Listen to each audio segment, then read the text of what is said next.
생명샘TV입니다. 금지된 암치료법 5번째 시간입니다. 앞번 영상까지는 금융자본이 의료체계를 장악해온 과정을 알아보았습니다. 그리고 제약회사의 이익을 도모하는 방향으로 의료체계를 왜곡시켰다는 것을 말했습니다. 지금은 거대한 자본에 장악된 미국의 의료 시스템이 실제로 어떠한 일들을 했는지 구체적인 사례들을 살펴보고 있습니다. 제약산업과 연계된 미국의 의학협회 AMA와 FDA가 했던 구체적인 사례 두 번째입니다. 자연에서 찾은 암 치료제를 사용한 해리 학시에게 행한 일을 알아봅니다.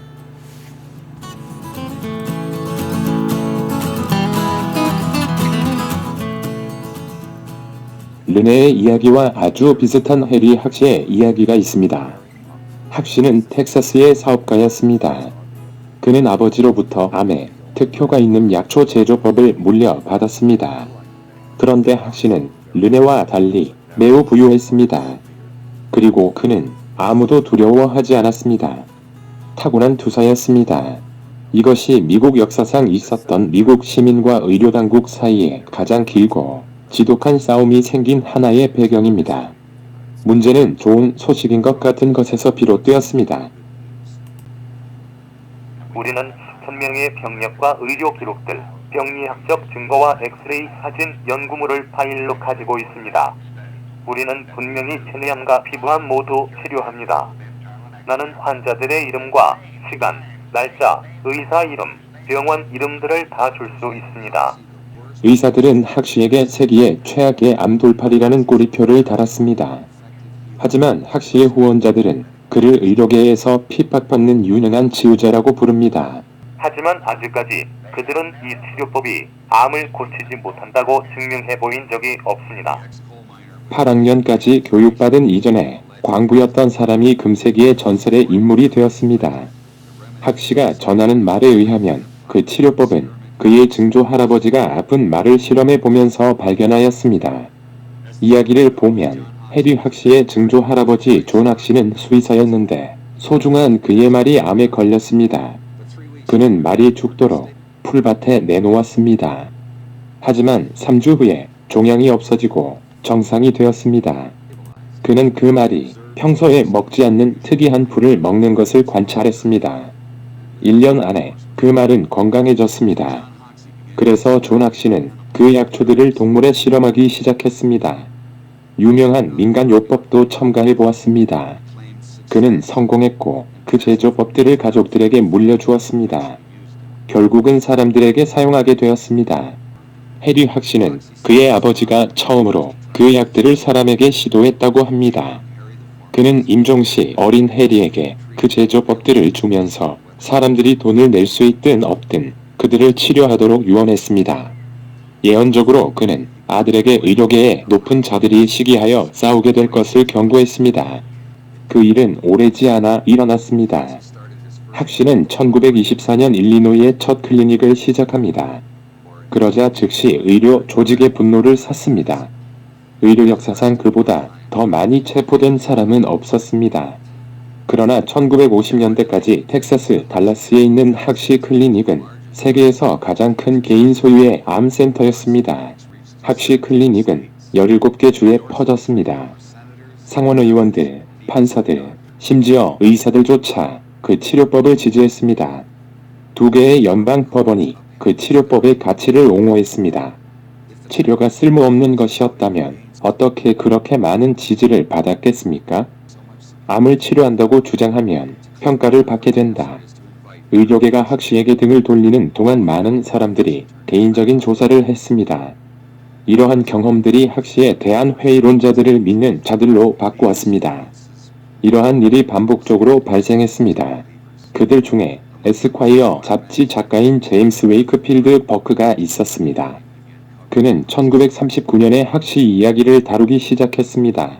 어느 날 내 상사인 아놀드 긴 그리치 씨가 말했습니다. 텍사스에 가서 이 사람을 알려봅시다. 그가 아주 커지고 있는데 미국 의학협회에서 그가 사업을 못하게 해요. 가서 잘 알아보고 그에 대해서 글을 써서 이 일을 끝장냅시다. 그리하여 이것은 과업이 되었고 나는 텍사스에 왔습니다.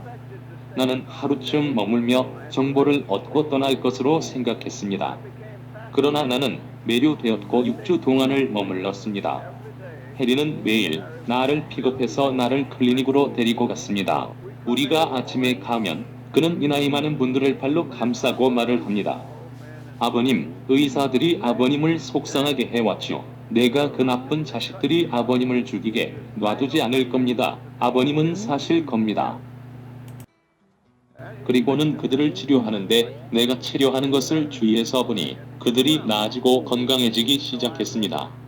그래서 나는 암을 고친 돌팔이자는 글의 개요를 썼습니다. 그것을 편집장들에게 보냈더니 편해질 않았습니다. 지방검사 보좌관 엘 템플턴은 대단한 회의론자였습니다. 그는 학시를 2년 동안에 100번 이상을 체포했습니다. 그때 그의 형제인 마이크가 치명적인 암에 걸렸는데 비밀리에 학시에게 데리고 갔습니다. 마이크 템플턴이 낳자 엘 템플턴은 학시를 신용했습니다. 학시를 고소했던 검사가 그의 변호사가 되었습니다. 더욱 더 많은 사람들이 학시가 암을 고쳤다는 주장을 지지했습니다. 그를 가장 용감하게 옹호해준 사람은 크리스찬 전도자인 제럴드 윌라드였습니다.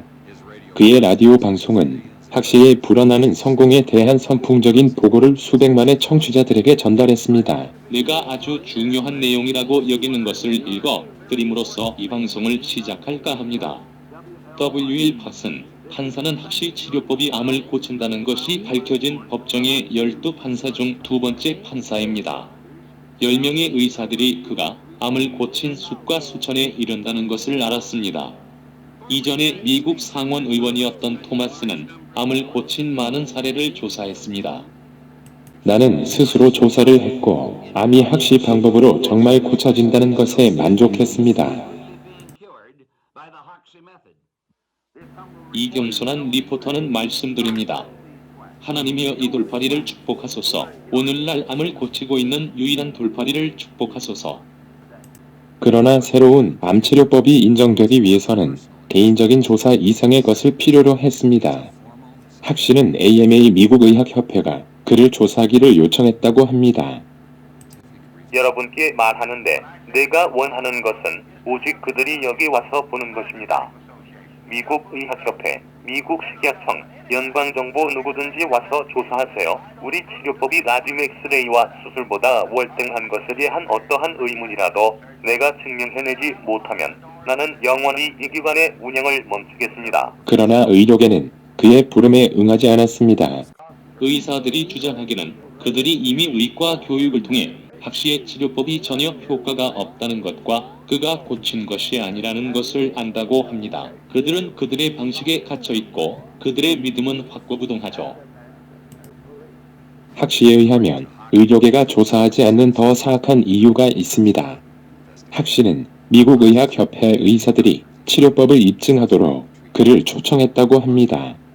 그들 중에는 AMA 미국 의학협회 잡지 편집장인 모리스 피시바인 박사가 있었습니다. 그는 매우 영향력이 있는 사람이었습니다. 학시에 의하면 그가 실증을 성공적으로 끝낸 다음 날 AMA 미국 의학협회 고위관리가 그 조제법에 대한 권리를 사려고 요청했다고 합니다. 그들이 주장한 바는 피시바인 박사를 포함한 한 그룹의 의사들에게 모든 권리를 주는 것이었습니다. 르네와 같이 학시도 그 요청을 거절했는데 이유는 그 약을 필요로 하는 모든 이에게 무료로 제공되어져야 한다는 보장을 받지 못했기 때문입니다. 그러나 한 가지는 확실했습니다. 학시는 매우 강한 적을 만든 것입니다. 피시바인 박사와 싸움으로써 그는 의학계에서 가장 영향력 있는 인물과 멀어지게 된 것입니다. 피시바인 박사는 독특한 지위에 있었습니다.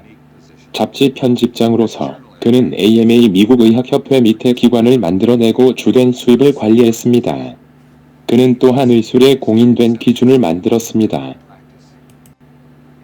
시카고 사건 이후 피시바인 박사는 학시의 학회 가입을 막았습니다. 학술 잡지에 학시를 돌팔이라고 낙인을 찍음으로써 말입니다. 그의 코멘트에는 학시의 가장 열렬한 지지자는 동네의 장의사라고 썼습니다. AMA 미국 의학협회의 공격은 끈질겼습니다.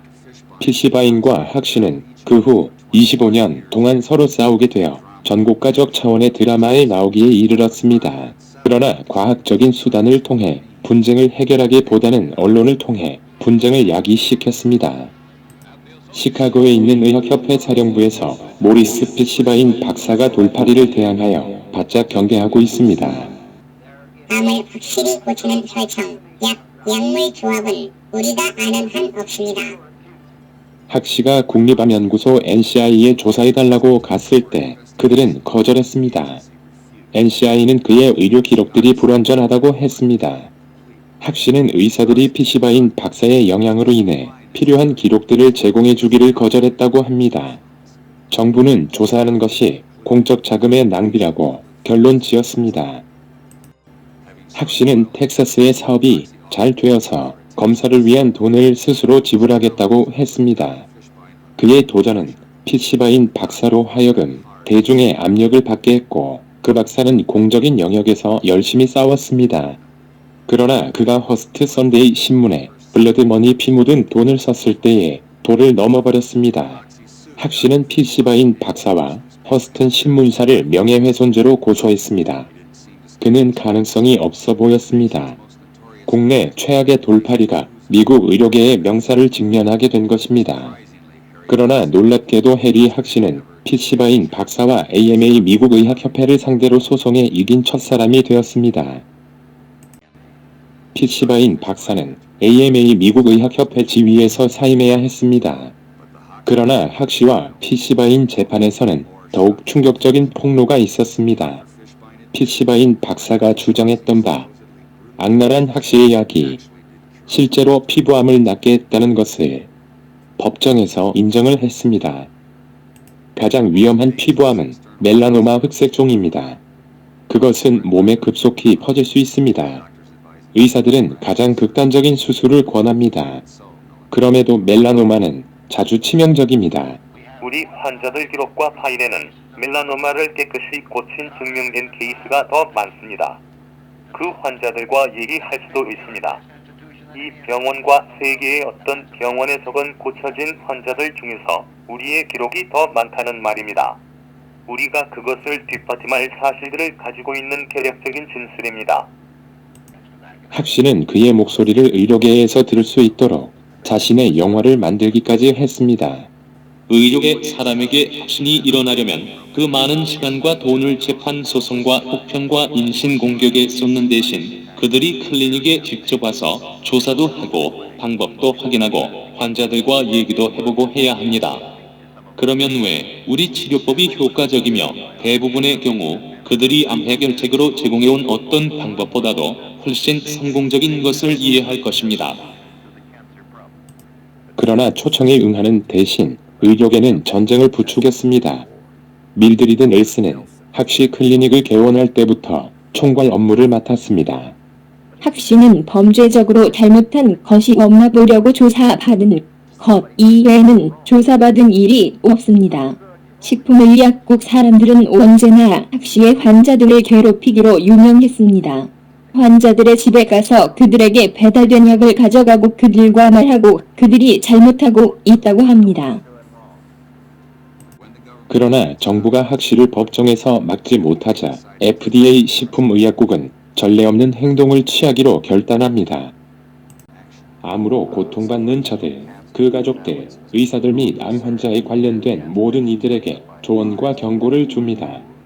내용인즉 체내암에 대한 소위 학시 치료법은 FDA 식품의약국이 제출한 증거에 의하여 가치 없는 치료법임이 밝혀졌다는 것입니다. 암은 오직 수술과 방사선으로 치료받을 수 있다고 했습니다. 암으로 인한 죽음은 불가피한 것이라고 했습니다. 그것이 아주 성공적이어서 FDA는 그들이 가진 권한을 행하여 포스터를 발행하고 전국에 있는 우체국에 게시했습니다. 난 지금 피투성이에요. 그들은 나를 모욕하기 위해 할 수 있는 모든 것을 다 해왔습니다. 그들은 나를 수없이 법정에 세웠습니다. 하지만 내가 그걸 상관하나요? 나는 그들이 내게 하는 것을 생각하지 않습니다. 나는 여기 클리닉에서 치료받고 있는 12,000명을 생각하고 있습니다. 나는 딱 한 가지를 생각하고 있습니다. 고통받는 사람들입니다. 그러나 정부는 대중에게 경고 이상의 것을 했습니다. 연방검사가 그 치료법이 가치 없음을 증명하지 못함에도 그들은 주 사이의 통상을 위한 표지 같은 세부적인 내용을 불법화시켰습니다. 한때는 전국에 우리 클리닉이 17개가 있었습니다. FDA가 같은 날에 모든 클리닉에 오더니 자물쇠로 잠가 버렸습니다.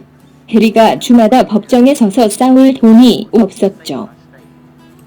해리 학 씨는 그의 모든 클리닉을 잃은 후에 결국은 25년에 걸친 의료계와의 싸움을 포기했습니다.